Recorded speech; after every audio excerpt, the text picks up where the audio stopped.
Good morning. Welcome into Five Clubs. Great to have you with us on this Wednesday morning. Live here on Golf Channel and also PGA Tour Radio. That's Channel 92 on Sirius XM.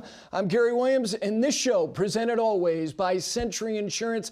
Business insurance is their business. If you have a business, let them evaluate how you insure it because they want to be right by you and they invest in golf in the very best ways. Starting, we're very proud to have them associated with us, but also the USGA and the First Tee Golf Pride. I am going to mercilessly play golf this afternoon with Eamon Lynch. I'm going to hold on tight to those grips because I'm going to want to probably hurl clubs at him. But if it's the Align Max grips or it's the reverse taper putter grip series, whatever it is that you think you need on your clubs, Golf Pride has more options with the best materials. And then finally, Peter Millar, the lifestyle brand for everyone, because everything you need is available, whether it be at one of their retail stores at petermillar.com as well. All right, we've got the final day of Game Chasers today, and two women who are forging their own paths, covering the game of golf, playing the game of golf, pursuing the game of golf. And that's what Game Chasers, the theme of this week, has been all about. And Hally Leadbetter, who played college golf at Rollins College, she embodies something that I try to impress upon anybody who wants to get into the broadcasting industry, or even more specifically, the golf broadcasting industry: range. It's the most valuable thing you can have, in addition to being a good person and good at what you do. But if you have range, you're versatile, and you can plug and play someone who's got range into anything. And Hally does everything. So she transitioned from being a college golfer to being a broadcaster who is being asked to do anything and everything. And then finally, we will wrap up the week with Gabby Herzig, who's contributed to this program all year and made this show better. Somebody who writes about the game of golf and also has the trust, truly, of every truly great player in this game, whether it be his sources off the record or being able to get them to speak candidly about the important topics and issues, starting with their own game and their own state of mind in the game. She, too, a college golfer, and actually qualified and was a medalist at her regional stop and played in the U.S. Women's Mid-Amateur this year, just a couple of months ago. So Hally Leadbetter in a couple of minutes, Gabby Herzig at the bottom of the hour. We got dogs, no picks. We should have done a Grant Thornton pick, and I'll get to the Grant Thornton here in just a second. But look, we are hurtling toward that big day in a couple of weeks, and everybody has thoughts about what they want. If you're a great player in golf, what you want is to know that your schedule going into the next year is as set as possible, starting with knowing, am I exempt into the Masters tournament? And there are obviously a bunch of different categories that give you an exemption and get you something that is truly, I was showing magazines yesterday, and young people are going, magazine? What is that? Did you say dinosaur? The magazine is one thing. How about getting something in the mail that has value? Have you ever walked to the mailbox excited like you used to be when your grandmother or grandfather sent you that card that had a crisp $10 bill, let alone a 20 spot? Well, those days are likely over. Grandma will just Venmo you the money now. The Masters tournament still sends, on very fine stationery, invitations to play in their tournament at the beginning of April. And if you look at this screen of players, it's not only an example of players who know they're going to have a good holiday, because these 11 players, not yet exempt, will get into the Masters tournament. They finish in the top 50 in the official World Golf Rankings at the end of this year. Alex Noren, well, he's going to finish there. I mean, he's 23rd now. Interesting, by the way, no, Alex Noren is actually higher than that. He's 12th in the world rankings. Aaron Rai was 23rd at the end of last year. He's 23rd now. Even Steven for him. But all these players have done things that have allowed them to either stay inside the top 50 or launch themselves inside of the top 50. And a guy like Christopher Rattan is a great example of that, because he was 432nd in the world at the end of last year. He's now the 33rd ranked player in the world. How about Michael Brennan? At the end of 2024, as he transitioned from college golf at Wake Forest to playing PGA Tour Americas, he was 681st. He's now 35th in the world. And that win in Utah didn't get him the invitation. His presence in the top 50 presumptively is going to get him that invitation. And then finally, Johnny Kiefer, off the Korn Ferry Tour, who was so good on the Korn Ferry Tour, playing all of his events with few exceptions on the Korn Ferry Tour, is now the 49th player in the world. At the end of last year, he was 213th. Think about the performance of a young man like Johnny Kiefer, who was not playing in PGA Tour events. He was playing on the Korn Ferry Tour, where the average world ranking is obviously far more modest than it would be on the PGA Tour. And he was so good week in and week out that he went from 213th to 49th. And that also speaks to something that I was talking about the other day, about talent not being hid. And the fact is that if you look at players who make their way, whether it is through sponsor exemptions or these more kind of nomadic routes to major championship exemptions, if you're good enough with a belief system at times, whether you be 24 or 44, that you're thinking, I'm not sure, but you find that moment, you have that week, and then it puts you on a path to getting into that first major championship of the year, which leads to another point, which is the Tour Championship. We don't know what the schedule beyond this coming year is going to look like, and a lot has been made about the FedEx Cup playoffs and potentially a mini-rota for those 3 events, and what are they going to do, the format of the Tour Championship. One other thing that will be interesting to watch, if you want to talk about something that Brian Rolap, who kind of issued, I thought, 4 edicts when he spoke at the aforementioned Tour Championship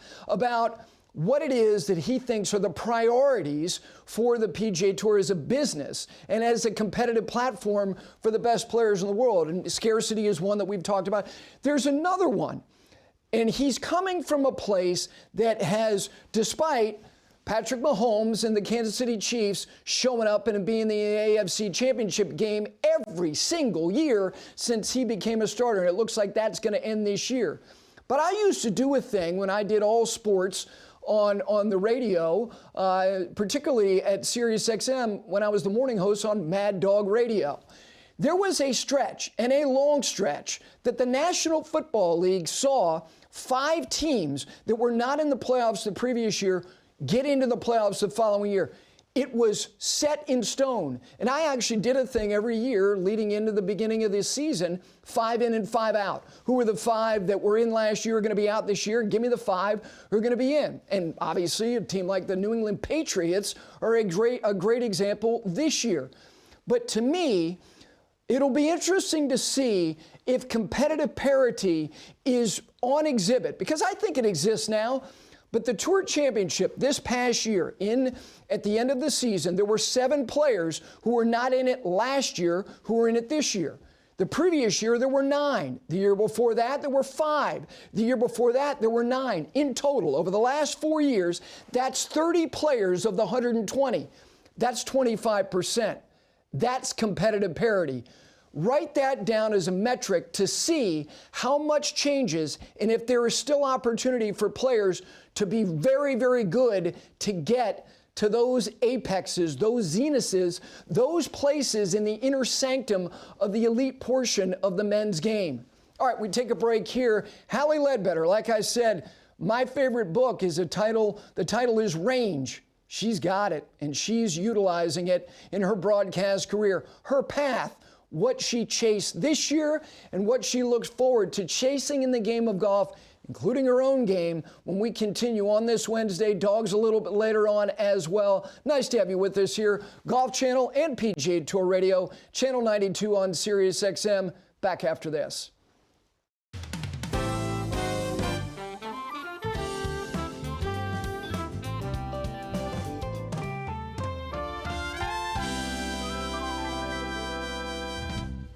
Back in on this Wednesday here on 5 Clubs. It's Golf Channel. It's also PGA Tour Radio. Sirius XM, that is Channel 92. This segment brought to you by Century Insurance. Business insurance is their business and they want to be right by you. Century Insurance, all right, kind enough on the West Coast to join us at an early hour. You would think it's high noon and maybe she played an early round of golf. She looks fresh. She always does. She is Hally Leadbetter, does so many things, whether it be Golf Digest, CBS Sports, her own production company, Better Content. Good morning, my friend. How you doing? Good morning. I'm doing great. I mean, Gary, I've been up for some early tea times in my day. So when I got the call, I was like, no problem. Let's do it. I know you and your husband love to chase it. I do want to talk about, before we're done, maybe how your relationship has maybe even grown through the game of golf. But I want people to understand, for young people who want to get into broadcasting, or specifically this space, you kind of have to have a plan. I remember I mentioned this yesterday. You and I played 9 holes at the Winter Park 9, and you were trying to formulate your plan. What was it exactly for you to get an entry point into this space? Yeah. So, it's so funny. I do a good amount of mentoring for young people that are looking to get into the golf industry, or like you said, broadcasting in general. And I think it's just get your foot in the door. I think about my first ever, I say real job, because I did attempt to play professional golf for about 6 months. And then I very quickly was like, never mind. So, got my first, I guess, like I said, real job at Golf Digest as a social media coordinator. And listen, I knew that wasn't the be all end all at the time, but it was an incredible opportunity to learn the space, make connections. And from there, I just found myself thinking, okay, I know I'd love to have the opportunity to be on camera. I raised my hand for any time there would be an opportunity at Golf Digest. If there was, I remember driving to Boston. I think there was a tour event there at the time to host a Sirius XM show, because I knew, like, hey, as long as there was a microphone that I could talk into, it would be getting reps. So for me, it was okay, get my foot in the door.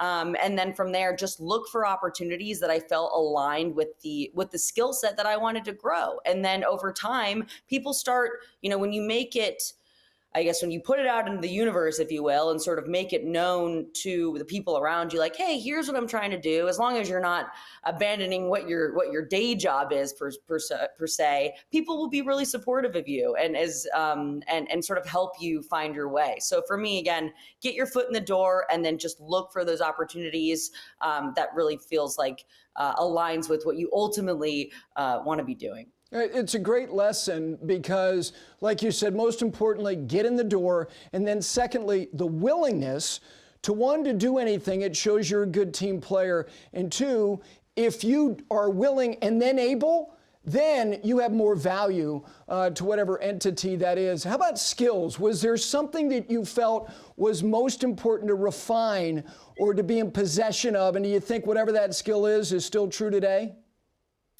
Yeah, I think for me, it's more of a mindset, Gary. As you know, over the last, we say 10 years, the media landscape has just changed, and it's changing as we speak. I mean, there's probably a new social media app right now. When we get off this interview, I'll check and I'll be like, okay, great. We got to learn about that one now. And so for me, I remember being a little girl in Orlando, Florida, and waking up and watching the morning drive, and all I was like, one day I want to be a host in the morning drive. And the morning drive is no longer a program. So I think for me, we've got all kinds of new stuff, and we've got your podcast right here on Golf Channel. So it's all about, for me, learning to pivot and be open to new opportunities and say, okay, and not being just so stuck in one vision. Like I said, for me in college, I wanted to be a professional golfer. And then I realized, okay, that wasn't my journey. And I think it's just about being open to possibilities, and also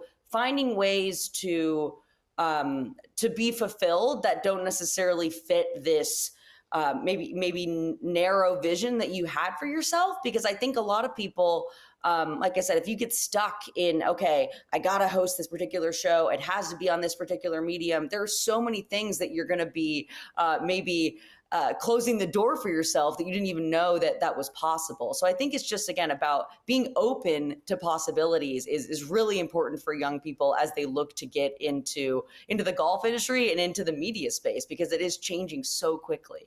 You know, I know that you love stories. You love hearing about stories, telling stories, because you have the opportunity to talk like you're part of the Junior Invitational at Sage Valley, the Masters tournament. I mean, you talk about the spectrum of golf, from the recreational golfer to the elite player to the 15-year-old. Is there a commonality that we all share? Gary, I think absolutely. I was just thinking about this the other day. If you were to put let's say a Whoop heart rate monitor on someone, or if there was some way to measure like the dopamine that people got from shooting their best round, I highly doubt we would be able to tell a difference between the heart rate or the, serotonin levels of someone that just broke 90 for the first time and someone that just got their PGA Tour card. I think it's this emotional roller coaster that binds us at whatever level we are in the game. So, you think about when you see someone in the airport and they've got a hat on from Pebble Beach, or they're picking up their clubs at the, baggage claim. And it's just something that binds us all together wherever we're at. We're constantly on this emotional roller coaster and searching for that next high and looking for that best new round. So I think that's it. I think we're all connected through that, no matter again what our skill level is. It's funny you say baggage claim. I think baggage claim is one of the great nonverbal connectors for all golfers. Because when you go to like oversized luggage, we're all there, and probably you got 1, 2, 10 logos on, and I'm always thinking, where are they going? Where are they going? That's my first thought. I know. I mean, really, it's wild. Whether it's I always go out of my way to ask people where they're going, and sometimes it's, I don't want to talk to you, and sometimes it results in a really awesome conversation. I'll never forget. I did that. You won't believe this. I asked somebody, where are you guys going? And they're like, oh, we're headed home to Florida. And I was like, oh, I'm from Florida. And then it resulted in talking about, oh, I live in New York City at the time. And they're like, where in New York City? We live there too. Ultimately, a roundabout way, they asked me where I lived in New York City, and then we got more specific. This man that I was speaking to at baggage claim was my landlord, owned the building that I lived in New York City. All because I was like, oh, where are you guys headed? Where are you playing? And resulted in a little discount on my rent. So always ask where people are headed. How good is that? I mentioned the production company, Better Content. One of the things you did and it was so ingenious, because you did a role reversal. And you put the guy in the role that customarily and traditionally and historically has been what the woman lives with in the environment of golf. For example, guy walks into a shop and there's like one tiny little rack there's like 3 men's shirts, but the rest of the shop is like every line of every women's clothing line imaginable. Was that you? And is the root of stuff like that, and it's to point stuff out and have fun with it, is that life experiences coming to life?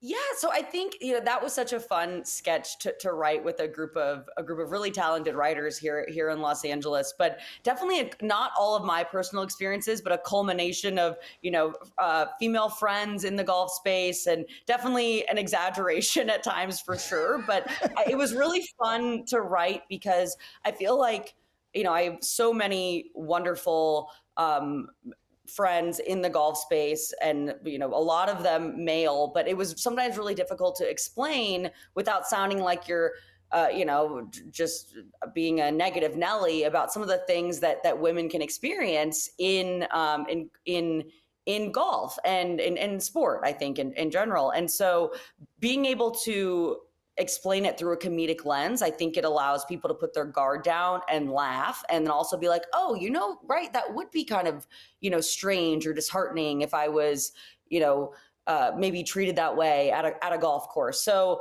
I think comedy is such a great way to start a conversation because it's not finger wagging. It's just like, hey, this is ultimately at the end of the day, this is a joke, but maybe it can help you think a bit differently.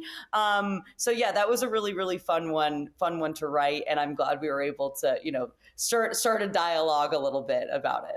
You mentioned some of the women in golf. I know you're very, very close to some people who've all had different paths. Kira Dixon more recently into the broadcast space and specifically in golf. But she, again, talk about range. She'll be doing the Olympics. She'll be doing curling. That's broadcasting chops. And then Michelle Wee, who I know is a very dear friend of yours, who was one of the biggest names in the world of golf. Do you guys, when you get together, it's about the time together and your loving friendships, do you talk about the industry? And if you do, what do you talk about? Yeah, we do. It's actually really nice to have such a wonderful group of friends in the golf space. Like you said, we all come from such different backgrounds, but we're so supportive of each other, and we're able to talk through any I guess just problem solve and say like, hey, I'm working on this project. What do you think about this? Or, who should I call about that? So I think, and we've got our sort of core group, but we are actually, it's so funny you say that, Gary, because I spent the weekend with Kira and another gal by the name of Hally, who's the CEO of Sportsbox AI, which is an incredible company. And we really are there for each other, and we are actively trying to find ways to expand our friend group, if you will, because we feel like we've benefited so much from the sounding boards that we've been for each other, and it's really important to us that we sort of continue that and sort of pay it forward. So it's been it's so difficult to say how valuable that's been for me in the golf space, and looking forward to expanding that friend group and being able to have others reap the benefits as well. Well, you mentioned when you came on about mentoring younger people. I know you've lent an ear to Emma Carpenter, who contributes with us, and she's, forging her own way when it comes to the broadcasting side of things. When it comes to being around people who play the game at the highest level, people ask me all the time, do they not say anything because they feel like they have something to lose? And I think that might be true of some. You do have an ability, a skill, and I think it's because you have empathy and you disarm people with just affability. Is there something particularly important to get people to be forthcoming, to show candor, especially people who are at the highest reaches? That's a great question. I think it just starts with one. If I'm talking to someone, most of the people that that we're speaking about now have been on camera a gajillion times. But I think it's important to always just create trust. I'm sure you've seen that as well. The more that you work with people, the more they realize that like, oh, this person has my back. So I think that's really important. And even to the point where if I haven't worked with someone, I maybe even establish that ahead of time. Like, hey, just so you know, here are the things that I'm going to ask you, so you don't feel like that I'm, coming out of left field with anything. So I think it's just about being upfront, and then also being willing to put yourself out there too. Be honest, be authentic, and the more that you show people that, and the more reps that you get with them, particularly, the more they're going to trust you. So I'd say that's been really key. As far as looking ahead to next year, and I'm not asking you specific assignments, but what are you looking forward to chasing in the game next year?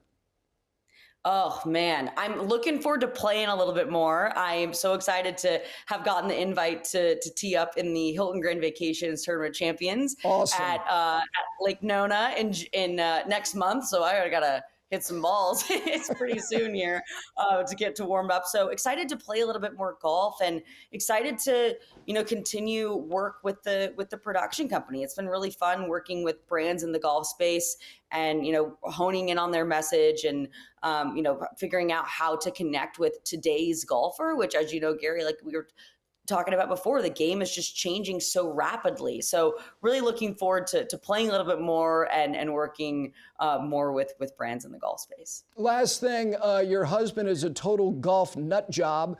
Yes. What do you got? What is kind of happened in your relationship since you've gotten married? And you knew this before, that he loves it. What do you guys get out of golf by spending time on a golf course? That's a great question. A funny story. When my husband went to my dad and asked for his, blessing for my hand in marriage, my dad said, yes, only if you fix your backswing. So that is the kind of relationship that we have. And he definitely married into a golf family. And it is just, it's funny. Before him, I wanted to date anybody that didn't have anything to do with golf, because I was like, it's too much golf. But ultimately, I am so pleased that we're able to share this, because he understands what I do. He respects what I do. I can bring him to work events and I don't need to worry about him. He can just entertain himself. And then, like I said before, it's that emotional roller coaster that again, regardless of level, you experience as a golfer, and it's just something really difficult to explain. So having him have played college golf and just understand the highs and lows, I think it's very difficult to explain that. So it's very nice to have that in common with him. And, he'll call me up. Like I said before we hopped on, he's playing in the Phoenix City Championship this weekend. So I'm sure after his round, I'll get the full recap and oh, great. Okay. 2-3 putts, got to work on that, Yeah. That kind of thing. So, but it's really fun. It's so nice to have that in common with him. When you said he asked my dad, I swear I thought you were going to say for a series of lessons. I swear I thought that's what you were going to say. It's so funny. For a long time when we started dating, he had a different golf coach, and it got to the point where like my dad was offended. He was like, "Okay, like at this point, if you're going to be part of the Leadbetters, you can't go see someone else." He's dead on with that. Best to your parents, the whole family. Happy holidays. I look forward to seeing you a lot in 26. I love it. Thank you so much. Happy holidays. There is Hally Leadbetter, again, her production company, Better Content, Golf Digest, CBS Sports. And those were winning words presented by Century Insurance. Business insurance is their business. Evaluate yours with them. We take a break. Speaking of talent, another one, Gabby Herzig from The Athletic, and we've been very proud and lucky to have her contribute to what we do here all year long. Her view of what she saw, what she wrote, what she heard, in her own game as well. Bottom of the hour on a Wednesday, back right after this.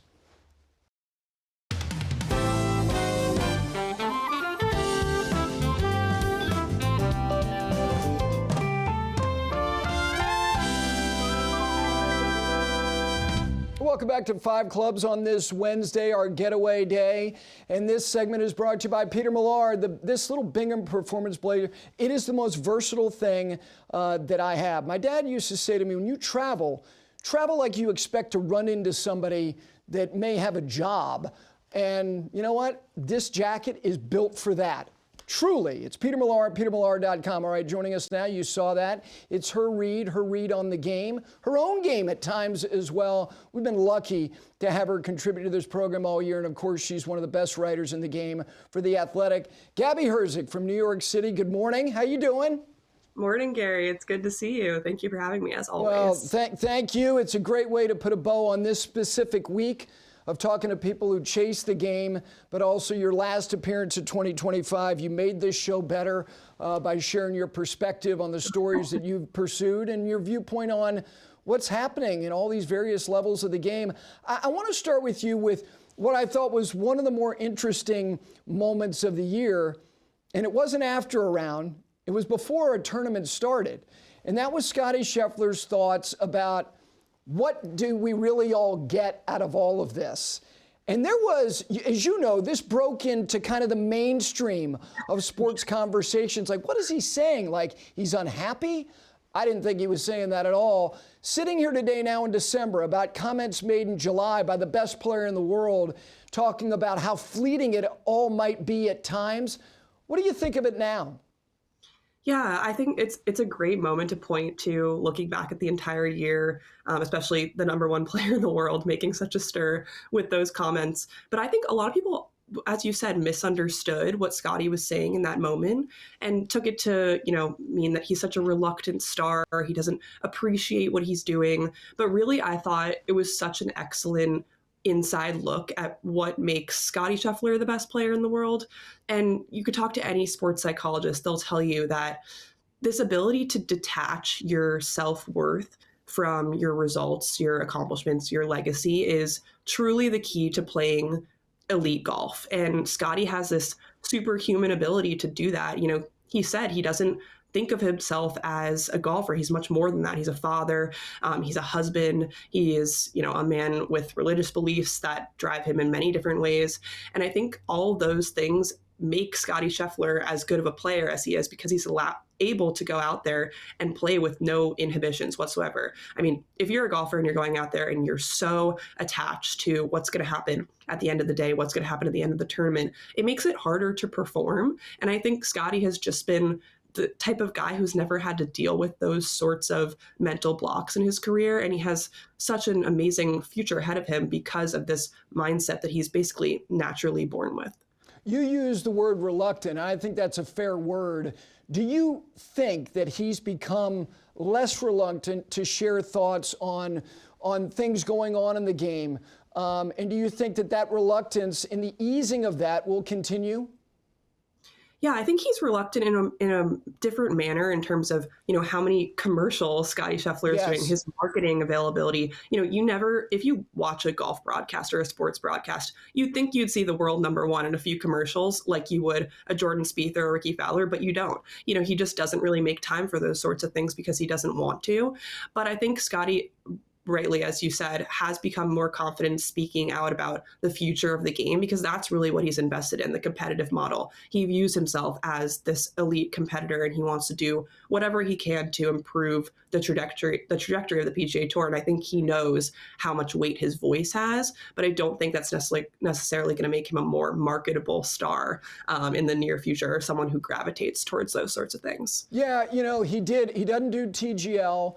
He did the one match. He's going to do the Golf Channel games next week. I think it's far from accidental that it's aligned with Rory. I think that there's immense appreciation, respect, admiration that goes in both directions. So with that, what do you think will be most compelling about Rory next year? Yeah, I was thinking about this. I think, I asked him at the U.S. Open, and I think this was a little bit too soon to ask, but I asked him basically a question about what is your 5-year plan now that you've won the Masters, now that you've completed the career Grand Slam, and he honestly didn't have an answer. He said he's taking things tournament by tournament, and it was a shocking thing to hear Rory McIlroy say, but understandable in the moment. And I think now, since then, he's changed his tune a little bit. He's said that he wants to focus purely on the 4 majors, the Ryder Cup, the biggest events of the game, and establishing his legacy. So for me, I'm just curious to see how he goes about doing that. What methods does he use to focus on those biggest events and really capitalize on this new goal that he has? And I'm curious to hear him speak more about how he plans to achieve that. You, in the last week, spoke with Scott O'Neill, the CEO of Live Golf. He did a little mashup with a couple of the best media outlets. And there are reports that a couple other very good players currently on the PGA Tour might be moving over there. Victor Perez recently. It doesn't appear kind of top of the food chain poaching is likely to happen. But my curiosity is, he is somebody who has a lot of experience in the sports space. And I thought the things that he said were reasonable. They were not unreasonable. I think there was truth and honesty about some of the things. My interesting part is, will he be talked about more in 2026? Because I don't think he was talked about a great deal this past year. Do you think that by virtue of various reasons, Scott O'Neill will be talked about more next year? I think so. I think part of it has to do with the fact that, he was new to his job. He wasn't doing a ton of media, kind of more quietly operating behind the scenes to get a few things done that he wanted to make happen, like the Fox Sports deal, like the move from 54 holes to 72 holes. But in those conversations with Scott, I thought it was really interesting how, he's quite different from his predecessor in that he's not taking this kind of anti-establishment approach to being the CEO of Live Golf.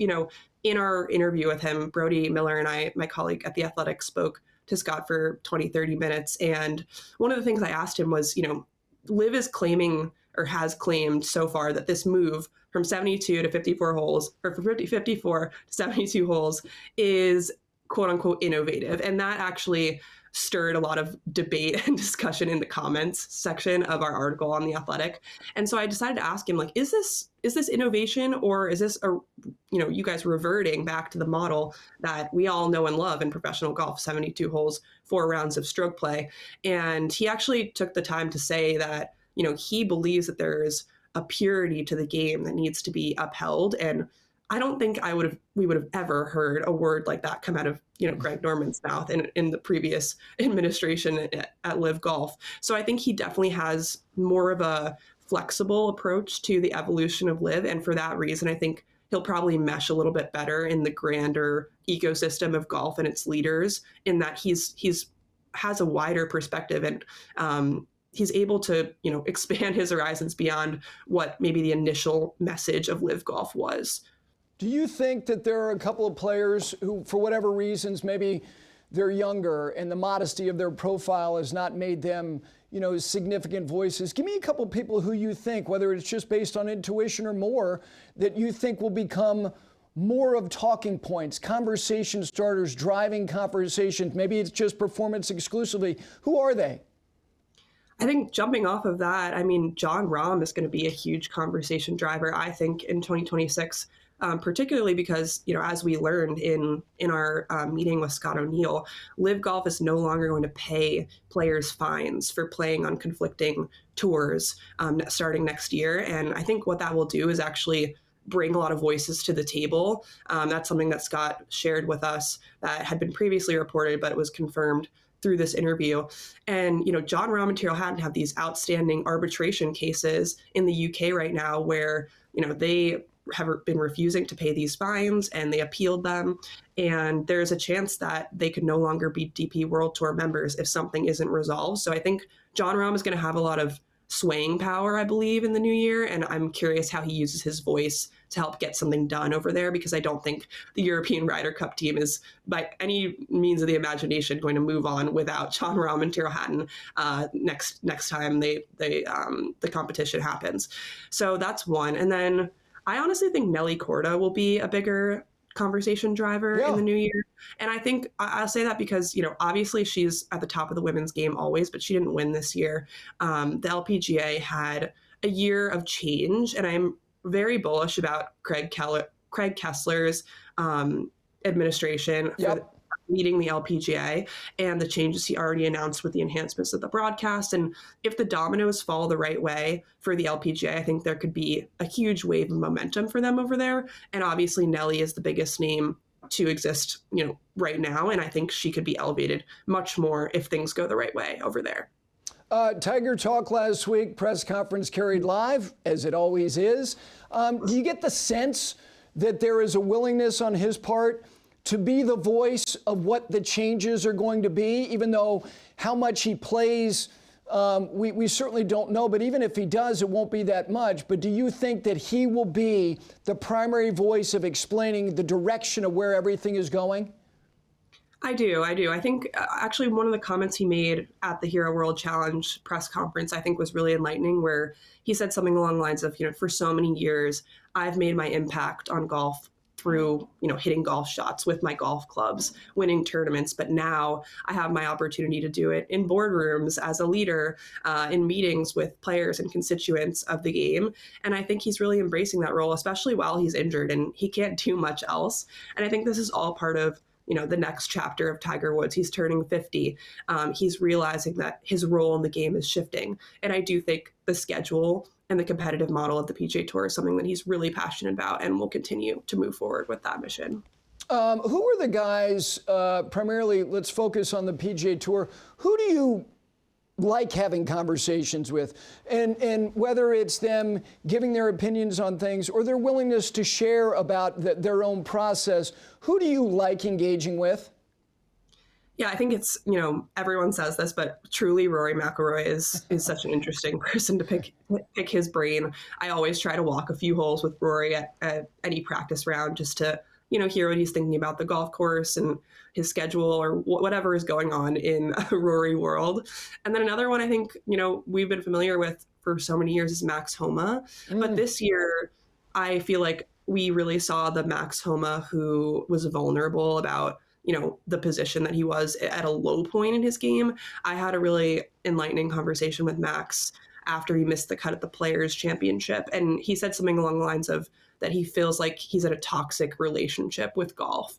And I think those are the types of, one-liners or comments that really can rally a fan base, I think, and create the type of fandom that's going to prolong the PGA Tour in the best way. And having someone like Max willing to say kind of the quiet parts out loud is so beneficial.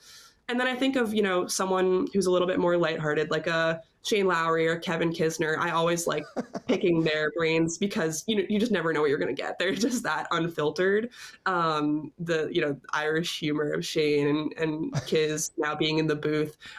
There's so much that those two always have to say. So they're always going to be prominent voices in my world, at least. No, those are great choices. What did you get about pursuing competitive golf? Like saying, okay, this is not my club championship. This is the U.S. Women's Mid-Amateur, and I'm going to try to qualify for this. And then you did. And all of a sudden, here you are, and you're playing practice rounds with Amelia Duran. Yes. What did you get out of it all? Oh my gosh, I got so much out of it, Gary. I think first and foremost, just a enhanced appreciation for what these players do week in and week out. Like even down to how my body was feeling by the end of the week. Like truly, I mean, walking that much, having that much stamina out there, knowing when to eat and hydrate, like those are things that we rarely appreciate out of professional golfers, but we should take an extra second to. And then also just like the idea of putting your ego and yourself on the chopping block out there, setting yourself up for the opportunity that things might not go your way and you might not like the outcome, but you're going to have to live with it. And that's kind of the beauty of competitive golf, is that anything can happen out there, good or bad. So that was a really unique experience for me. And I think actually shed a lot of light on the coverage I've been doing and will help me in the future add kind of a more nuanced perspective to the way I cover golf, especially when things don't go the way that players want them to. And then also I just had some incredible moments with my family out there. I mean, my dad was on the bag for me in my qualifier. It was pouring rain and he truly was a trooper out there and helped me get through that day in what was probably one of the best rounds of golf I've ever played competitively. So amazing memories with my family and truly a year that I won't forget. And I'm excited to try again to qualify next year. Well, you're going to make some more memories. Your 93-year-old grandfather, Harvey, you're going out to be with Harvey and Carol. You're going to play golf in Arizona for a couple of weeks. Happy holidays to you. Thank you from all of us here for being a part of what we're trying to do here, and most importantly, for the great work you do for The Athletic. Thanks so much. Thank you so much, Gary. Happy holidays. There is Gabby Herzig. Harvey, 93, going to be pegging it for a couple of weeks with his granddaughter. That's the beauty of the game. Speaking of beauty, dogs. They're next.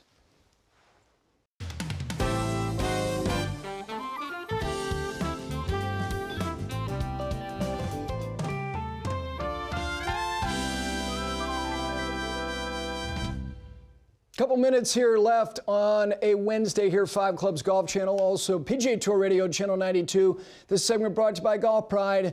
Looking forward to having my hands on grips later. May have my hands around the neck of Eamon Lynch as well at some point today. Golf Pride has the best products and the best materials. They are the standard. Speaking of the standard, in every animal. It's dogs. If you got a dog that you take to the golf course, works at the golf course, watches golf with you, send us a video or a photo. dogs@5clubsgolf.com. Release those hounds. Let's take a look at the dogs of the week. That is Hazel Rocket. Not a name you want to have yourself as a golfer. Great name for a dog. Wally Jimenez calls him Rocket there at Winkler County Golf Course in Kermit, Texas.